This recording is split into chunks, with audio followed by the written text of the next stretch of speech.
Tas ir pirmkārt jāatrod, ja jūs pērkat jaunu beņķīti, tad vienmēr nāks instrukcija līdzi un jāsāk ir ar instrukciju, kādā veidā viņš ir stiprināts, kādā veidā viņš ir domāts un kurā vietā viņam būtu jāatrodas mašīnā.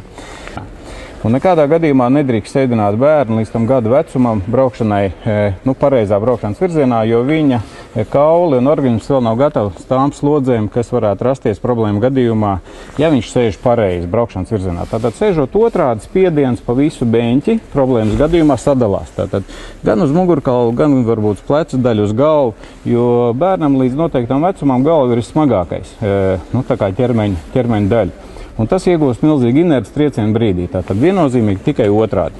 Varbūt pirms sākat likt jau beņķīti iekšā un gribat viņu pārvadāt, jāiepazīstās ar mašīnas īpatnībām, kādā veidā var atslēgt airbēgu, ja viņš blakus sēdētāja vietā ir paredzēts. Volvo mašīnai, kā jūs redzat, ir on-off pozīcija, un tā tad nozīmē angliski ieslēgts, off ir izslēgts airbēgs. Nepieļaujot iespēju vest bērnu, ja airbēgs pasažieru pusē ir aktivizēts. Ja neticat maniem vārdiem, apskatieties drošais ceļš.lv, tur ir video sižetiņi par to, kā izskatās triecienu brīdī šis beņķis un arī imitēts bērns, plasmas lelle, kādu triecienu viņi dabona un vai tad ir cerības to bērnu saglabāt dzīvu vai nē. Nejokojieties, absolūti nopietni atslēdzat katru reizi, kā braucat ar bērnu priekšējā beņķī piestiprināt. Jā, tātad bērns parasti jau būs tādā pusguļa stāvoklī. Ja? Šis varbūt jau ir tas vecums, kad varētu jau skatīties. Nekas nekos bērniņš baidās no svešiem cilvēkiem, ja?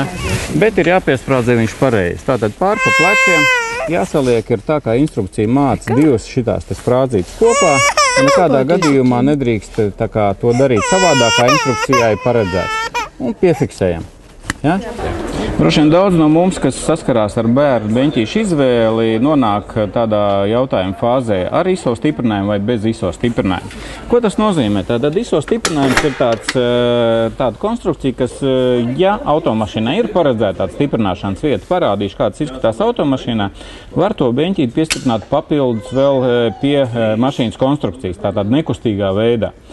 Parasti priekšējiem beņķiem tas nav iespējams, bet aizmugurējos krēslos tas ir iespējams. Vecākā modeļa mašīnām ir tādas tā kā audums trēmelītes iešūtas iekšā kaut kur beņķī, vai šeit, vai apakšā, kur ir rakstīts izofix vai vienkārši izo. Šeit ir kur vieta, pat uz beņķiem ir vietas, kur to varētu stiprināt. Tātad zem šiem simboliem atrodas tāda dzelzs āķi, varat pabāzt kur pirkstu iekšā, kur jūs viņu redzat. Ja? Un tā ir tā vieta, kur ir jāpiefiksē tāda beņķīša, kas ir ar ISO stiprinājumu. Tāda klikšķi, kas liecina par to, ka beņķis ir iestiprināts. Tagad viņš ir iestiprināts. Šī zilā krāsa liecina par to, ja parāda veidu, kādā veidā var piestiprināt beņķi, gan aizmugurējā beņķī, gan priekšējā beņķī liekamo variantu, ja, ar zilās krāsas marķējumu. Tātad uz beņķi jūs atradīsiet zilās krāsas marķējumu un sarkanās krāsas marķējumu, kas ir otrs gadījums, ja jūs to beņķi liekat braukšanas virzienā, tā kā pareizā braukšanas virzienā. Te ir sarkanā atzīme, ja. Šeit ir ar zilu marķējumu zilā atzīme, kur būtu jābūt stiprinātā jostai, te viņi vēl piefiksējās speciāli vēl tāda klips, ja, lai neiegūst brīvgaita, tanī gadījumā, ja tas beņķis tiek likts pretēji braukšanas virzienā. Pārliecināties, vai tas beņķis ir nostiprināts, vēlreiz apskatieties drošības jostas lielās, vai ar to beņķi piefiksējuši, un tātad saliekam kopā šo, fiksējam un piesprādzējam šeit. Un tikai ap divi kopā šādi viņi ir piesprādzēti, bērns ir piefiksēts. Šāds stiprinājuma veids tā kā īsti nebūs pareizs, ja, jo josta ir sagriežusies. Tātad pogaiet vaļā. Kad jūs esat pārbaudījuši, ka josta nav sagriežušās, šī brīvgaita it kā nebūtu īsti pieļaujama, tāpēc ar to apakšējo jostu, kas ir visiem beņķiem gan vienādā veidā, tiek bišķiņ piespriegot augšējās jostas. Ja.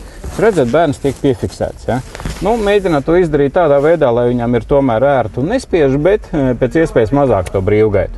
Jo var jau piesprādzēt arī šādu izmēru bērnu, ja, šādu augumu bērnu ar jostu un uzskatīt, ka viņš ir forši piestiprināts šādi.